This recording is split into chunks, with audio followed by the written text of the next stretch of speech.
Na siya. Yan. Yan, sobrang sarap niya guys. Ayan, tingnan nyo. Yan.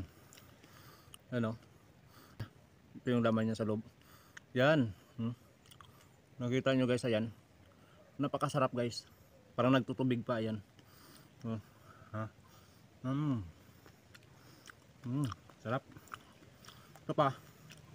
Sobrang sarap na sarap ako dito guys. Yo, good morning guys. Nandito tayo ngayon sa bundok guys para puntahan tong kakaibang puno ng kahoy na sobrang daming bunga. So ito guys, nakita ko lang ito sa mga video ng ibang vlogger na ito raw ay kinakain at masarap daw. So para malaman natin guys, samahan nyo ako na punta natin at ipakita ko sa inyo kung anong tawag doon. Tara, punta natin, tikman natin. Nandito lang yan guys.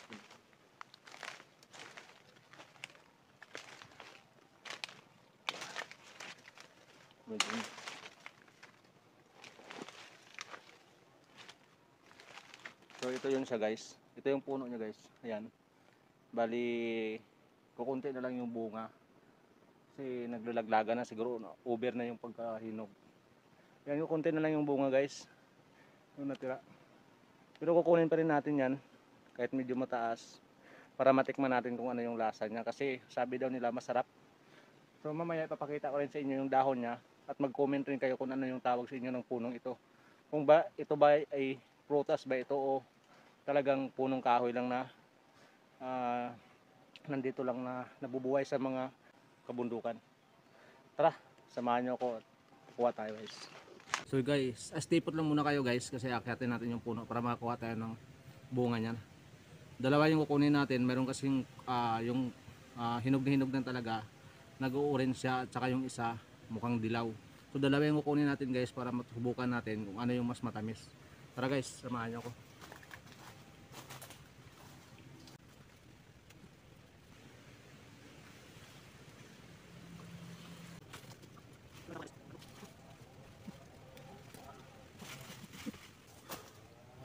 So ayan na guys, meron na tayong nakuha. Ayan guys, kung nakikita nyo, iba't ibang kulay yung nakuha ko. Ito yung bunga niya guys. Na kung makikita nyo, mayroong pagka strawberry rin siya na parang cherry din yung kanyang muka. Pero ito guys ay nabubuhay lang ito sa loob ng kagubatan tulad dito. So dalawang klase tikman natin guys, itong orange na orange at saka itong medyo palaglag na, sobrang hinog na ito guys. So tara guys, samahan niyo ako. So dito na guys, titikman na natin ito. Subukan natin kung ano talaga yung lasa nito. Unang-una guys, pag kumain nito, siyempre babalatan muna natin. Tingnan natin kung ano yung lasa ng nasa loob. Yun. Yan, sobrang lambot niya guys.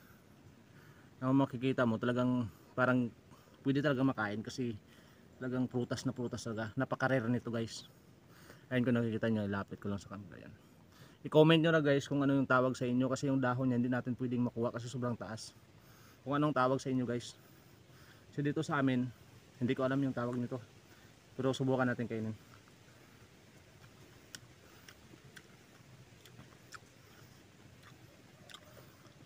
Grabe guys, sobrang sarap. Yung lasa niya guys, ay yung tamis niya, talagang tamang-tama lang yung tamis. Parang strawberry lang yung lasa niya. At pwede mo rin palang kainin yung pati yung balat niya nasa labas. Ito na siya. Yan. Yan, sobrang sarap niya guys. Ayan, tingnan nyo. Yan. Ano? Ito yung laman niya sa loob. Yan. Nakita nyo guys, ayan. Napakasarap guys. Parang nagtutubig pa, ayan.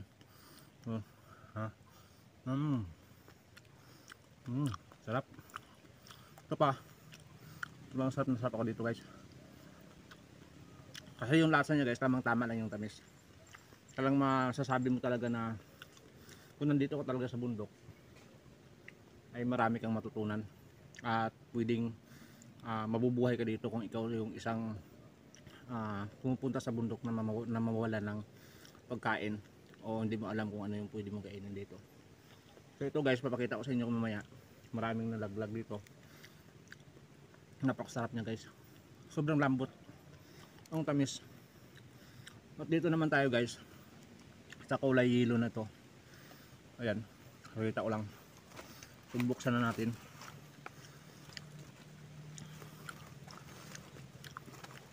Tingnan natin yung sa loob niya. Ito kasi guys medyo may katigasan. Ayan. Ayan o.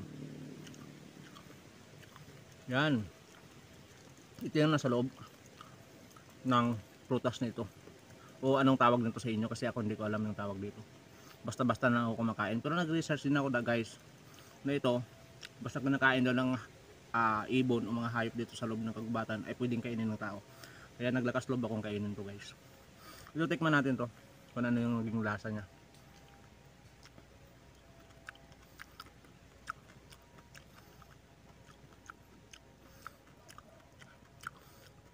Okay rin siya guys, sobrang lutong.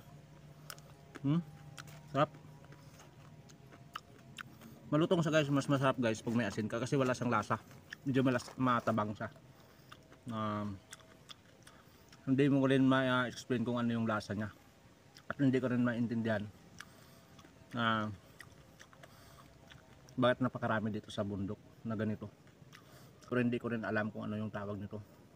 So kung ano yung tawag sa inyo nito guys, i-comment nyo na rin dyan para malaman natin kung ano yung tawag ng punong kahoy nito sa inyo, kung talagang prutas ba ito kasi napaka-rare niya guys. Yan. Sarap.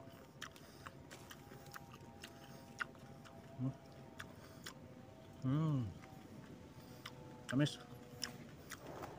Tamis na guys.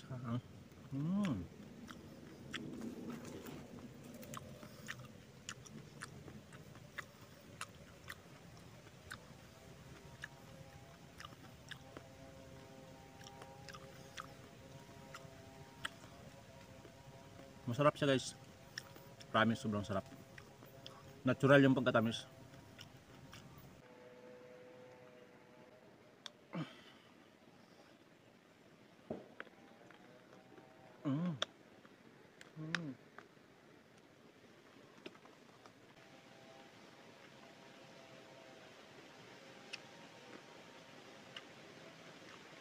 Sarap niya.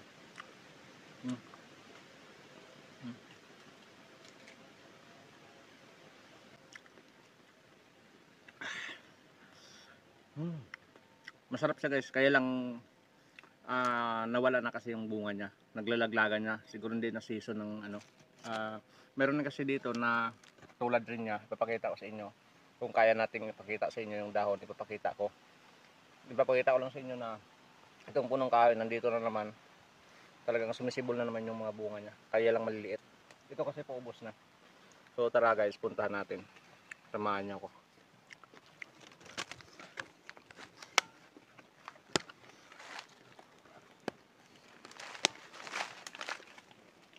Ito yun guys, ito yung puno na yan. Yan. Halos wala na ng bunga. Nasa tuktok na yung bunga niya. Yan, nilaglagan niya kasi. Yan o. Sayang. Hindi natin nabutan. Sayang.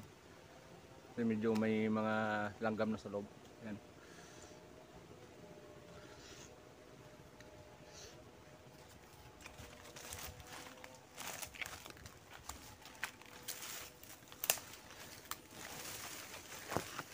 Ito rin siya guys.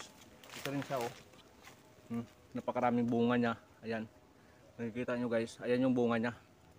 Ganyan. Ganyan pag maliit pa lang. Napakaraming bunga guys. Mula dito sa puno guys, talagang daming bunga niya hanggang nasa taas. Ayan kung nakikita nyo ganyan. Paikot pa yung bunga niya. Ayan oh. Yan. Grabe. Grabe yung bunga guys. Sobrang dami yung bunga. Comment kayo guys kung anong tawag sa inyo sa lugar ninyo nito, para malaman natin at magkaroon tayo ng ideya kung ito ba ay kinakain talaga. Hindi rin natin makikita kung ano yung dahon niya, kasi yung dahon niya palapad rin. Ayun guys, meron tayong nakita na dahon. So ipapakita ko sa inyo kung kilala nyo ito, kung anong tawag sa inyo nito. Mukhang alingatong siya guys. Ayan yung dahon niya. Ayan. Yan yung sa likod. Yan. Pero pag hinawakan mo to, parang magaspang siya guys. Yung halimbawa niya, yung parang ah, pangtanggal ng dumi sa kaldero. Yung tawagin sa amin dito sa Hiligay nun ay hagik-hik. So ito kakaibang hagik-hik siya kasi meron ditong hagik-hik na hindi sila magkaparehas ng dahon. Kasi ito yun, oh. Ito yun. Ito naman yung hagik-hik. Yan. Ito yun. Yung pangtanggal ng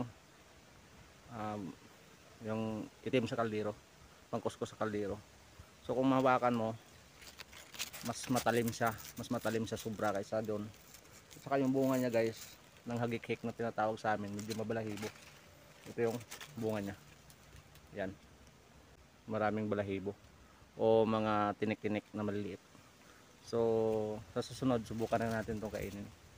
Kaya stay put lang kayo mga guys.